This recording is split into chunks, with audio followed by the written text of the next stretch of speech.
Okay, so a little over a year ago, I switched to an iPhone 7 Plus to see if it had anything to offer a diehard Android user and to see if it could sway and pull me away from Android. While at the time iOS had seen a good amount of additions and improvements, it still wasn't enough for my liking. But what about this year with the iPhone 10? Could this be the one?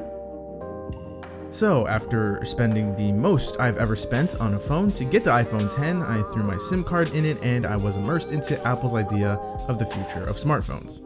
First things first, there's actually a lot to like about this phone. How about the hardware? It's refreshing. There have been 4 generations of the same large bezeled look. It's like the iPhone 8 is the iPhone 6 S, but I'm not really going to get into that now. It's an extremely well built and pretty attractive device. The materials used are excellent, the glass back is nice, but for me it looks even better with Dbrand's new red dragon skin, link in the description. And thanks to that glass back, there's also wireless charging, which I am very happy to see. The stereo speakers here sound pretty darn awesome. There's a nice amount of low end, and to me, they're my favorite sounding set of speakers on any phone besides the Razr phone. Pair all of that with a very bright HDR compatible 5.8-inch Samsung OLED panel, finely tuned by Apple, and you've got a good looking phone that follows some of the design language we've seen on a lot of phones released this year. It is quite small though, which isn't a bad thing, but after using such large Android phones for a long time, this makes me wish Apple had made an iPhone 10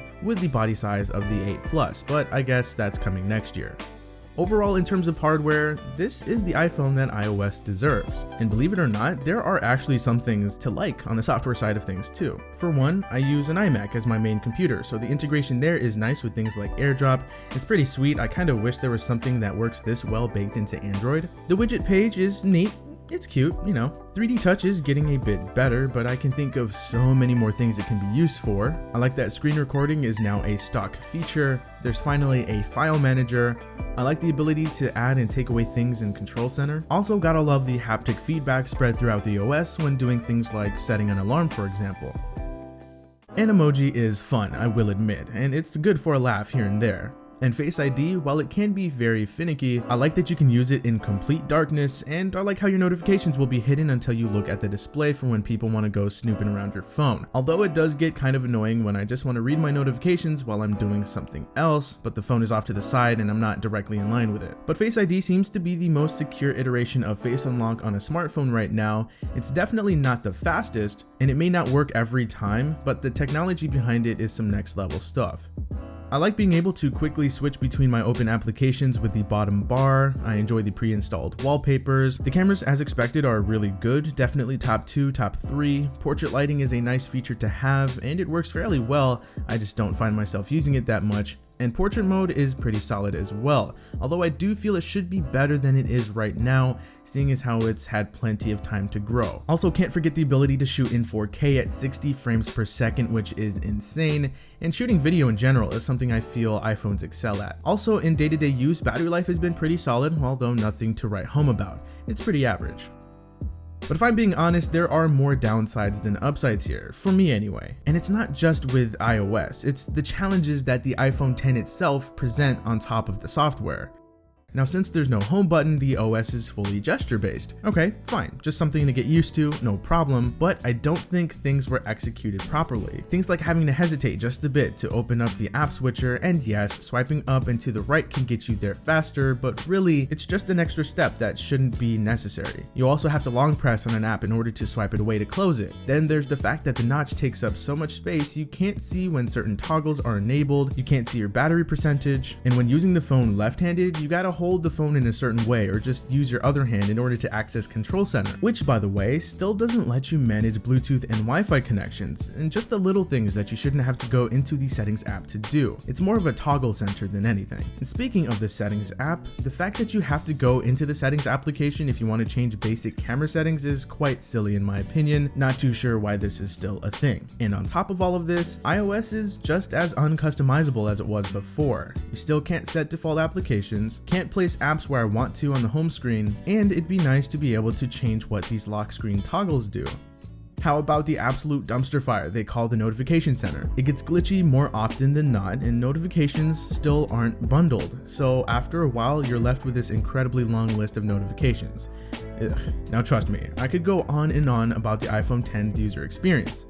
Here's the thing with the iPhone 10. It's a beta project. It's also a phone of compromise over choice. With most Android phones, you're given choices as far as what you'd like to do and use. Not the case with the iPhone. And while some people just don't mind, I like having choices.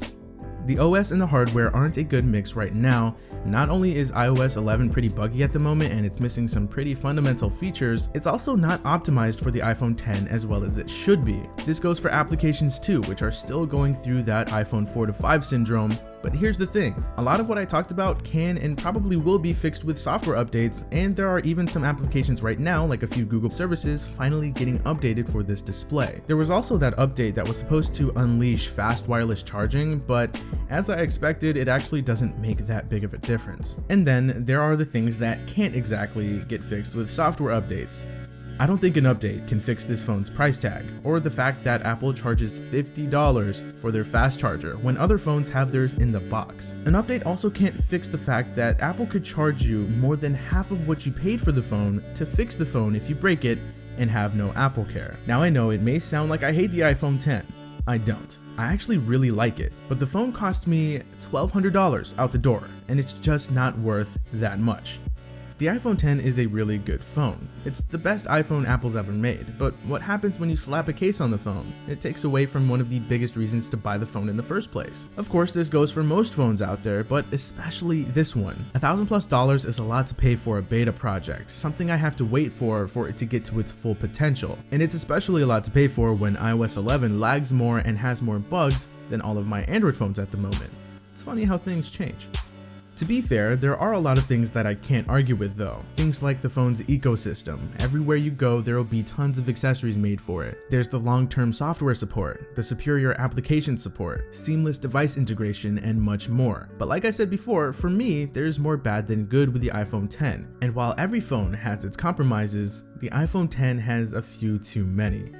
I'll be honest with you guys, considering the display and the rest of the hardware alone, this would be the iPhone that would make me consider making that switch from Android. But then iOS rears its very ugly head and I begin thinking differently again. I will admit, the 10 had me at first, and with this being the best iPhone ever made, even with all of these downsides, it's kinda scary. Just imagine the iPhone you could get if Apple got their stuff together. So while the switch factor was closer than last year, it's still not enough to pull me away from Android. And I think it's fair to say that while iPhones are advanced in some ways, they get left behind in a lot of ways too. And you can't forget that while iOS continues to improve, so will Android. So what do you guys think of the iPhone 10? Do you think that it can make you make that switch? Let us know by dropping your thoughts down below in the comment section. As always, we love to hear your feedback. But anyway, that does it for this video. I hope you guys enjoyed it. If you did, feel free to hit that like button, subscribe to the Android Police channel if you haven't already. That does it for me. I'll talk to you guys later, and thank you so much for watching.